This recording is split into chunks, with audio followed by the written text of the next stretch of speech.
এটা প্রথম কথা হলো গিয়ে আমার মনে হয় কাজটা এটা আমি জানি না, আমার মনে হয় উদ্দেশ্য প্রণোদিত। কেননা আপনি জানেন যে আমাদের বোর্ড থেকে বেশ কিছু ডিরেক্টর রিজাইন করেছেন, অ্যান্ড এটা একটা কনফিউশন সৃষ্টি করার চেষ্টা হচ্ছে আমার মনে হয় উইদিন দ্য বোর্ড। আপনি এটার পরপরই দেখবেন আরো দু একটা নিউজ করার চেষ্টা করেছে যে বোর্ডের ভিতর থেকে চক্রান্ত। আমি তো কনস্পিরেসির মানে যারা করেছে তারা আগের বোর্ডে ছিল, ইন্টারিমে ছিল, তারপরেও আছে। সো এসব কাজ আমাকে যারা চিনে আপনারা সবাই, এসব কাজের সাথে আমি কখনো জড়িত না। আমি যা করি সামনের দিক দিয়ে করি, অ্যান্ড আমার কনফিডেন্সটা এত ভালো আছে, আমি মানে নিজের উপর বিশ্বাস আছে। অ্যান্ড যেহেতু আমি এথিক্যালি খুবই একজন ক্লিন মানুষ, কারণ আপনি দেখেন 1 মাস 1.5 মাস ধরে চেষ্টা করছে যারা চেষ্টা করার, আমাকে বিভিন্নভাবে চেষ্টা করছে যে আমার যে কোনো দিকে কোনো বিতর্কিত করা যায় কিনা, এগুলো সবই আপনার বানানো। সো আর এরকম বানায় লাভ নাই, কারণ আপনারা যত কিছুই খুঁজেন কিছু খুঁজে পাবেন আমার নামে।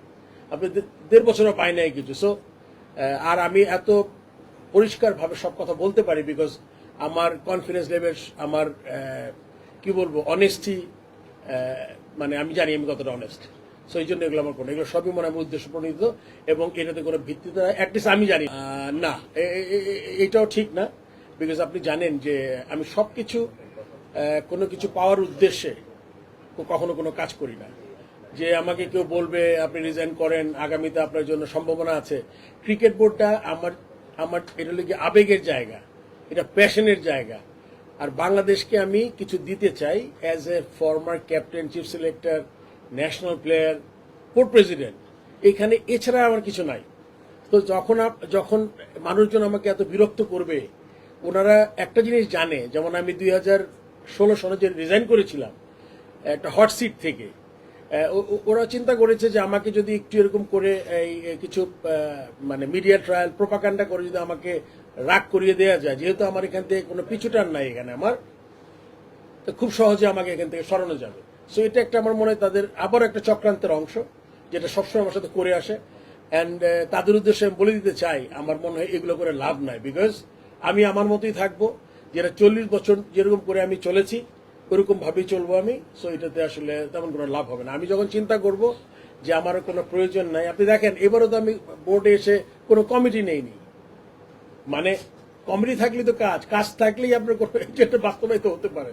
সো ওইটাতে আমার কোনো নাই। আমি চিন্তা করেছি কোনো ক্রাইসিস মোমেন্টে বাংলাদেশ ক্রিকেটে, বা আপনি জানেন এই যে খেলা হচ্ছে না, প্রচুর চেষ্টা করেছি।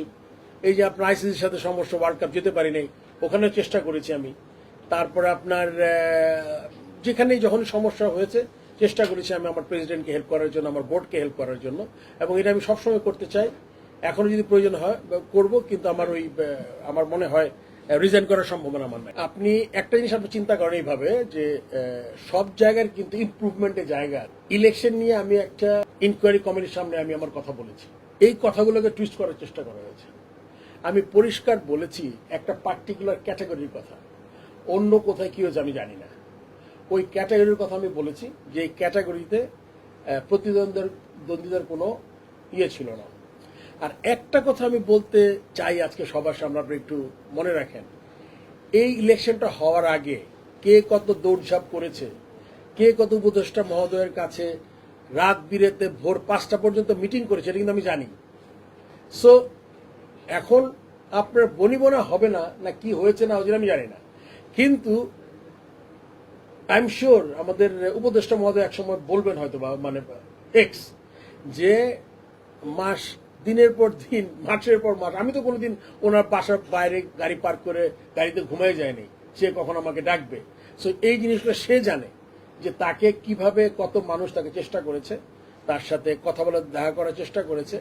এখন যেহেতু আমার এজেন্ডা একটাই, ভালো কিছু করার, সেই জন্য আমি মনে করি আমার নিজের দুর্নাম করে ভালো কেন করবো আমি, তাই না? মানুষ তো সবাইকে নিজেকে ভালোবাসে। তো সেই দিকে বিবেচনা করলে আমার মনে হয় যে যারা এসব কথা বলে বেড়ায় তাদের একটু আয়নায় তার চেহারাটা দেখা দরকার, যে তারা কি করেছে কোন সময়। এই মুহূর্তে আমি মনে করি অ্যাডহক কমিটি হবে কি হবে না এটা শিওর না।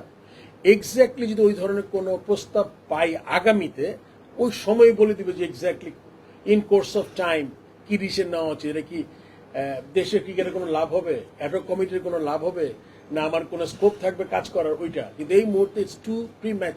আসলে এই ব্যাপারটা অনেক বড়। আমার প্রথম মনে হয় যে কনস্টিটিউশনটা রিফর্ম হওয়া উচিত প্রথম অ্যান্ড ফরমোস্ট, বিকজ আমরা হয় কি একটা কনস্টিটিউশন যদি কনস্টিটিউশনে ফ্ল থাকে তাহলে কিন্তু এর অ্যাডভান্টেজ সবাই নিতে পারবে।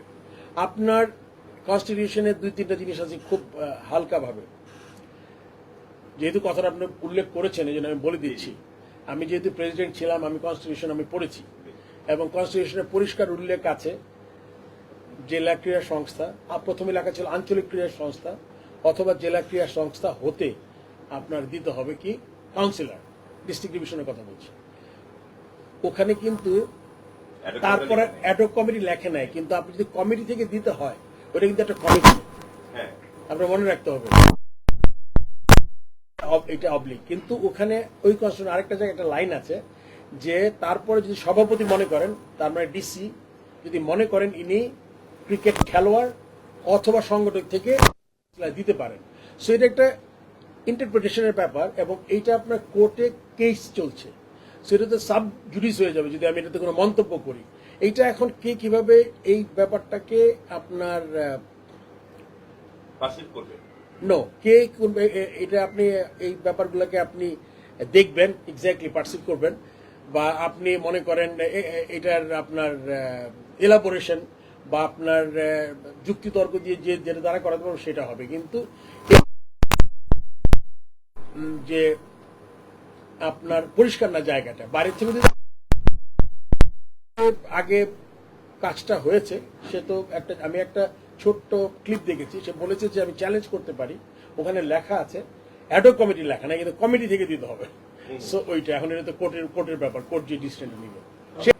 নাইমুর তো আমার টিমমেট ছিল, ফর্মার ক্যাপ্টেন, ওই তো সে একটা দল করেছে, সে কিন্তু আবার রিটায়ারমেন্টের পরে কিন্তু যোগ দিয়েছে এবং গত টার্মে সে কিন্তু মন্ত্রী তো নাই, এমপিও ছিলেন না। সো আমার মনে হয় কিছু জিনিসটা বেশি ছড়ায় বিকজ আপনারা ভালোবাসেন বলতে। তো নাইমুর রহমান দুর্জয়ের ব্যাপারটা মনে করেন এটা যদি এমন কোনো সিচুয়েশন হয় তাহলে আমার মনে হয় যে এটা চিন্তা করতে পারে বোর্ড, কিন্তু এই মুহূর্তে আমি আসলে এটা খুব মানে ব্যাপারটা খুব ওপেন হয় নাই আর কি। তো দেখা যাক, আমার অনেকবার আমি বলেছি, আবার আপনার উত্তর দিচ্ছি আমি, আপনি মনে রাখবেন বিসিসিবি কিন্তু কোনো আইন প্রয়োগকারী সংস্থা না, আপনার কোর্ট না, বিসিসিবি বিসিবির জুরিসডিকশনের থেকে যে কাজগুলো করা যায় ওগুলাই করতে পারবে। এখন মনে করেন ওনার যে নিষেধাজ্ঞা আছে, যদি কোনো দেশ থেকে নিষেধাজ্ঞা থাকে, এই ব্যাপারে বিসিবি আমি জানি না, আমি জাস্ট বললাম আর কি, যদি কোনো নিষেধাজ্ঞা থেকে থাকে তাহলে কিন্তু এটা তো বোর্ড কিছু করতে হবে।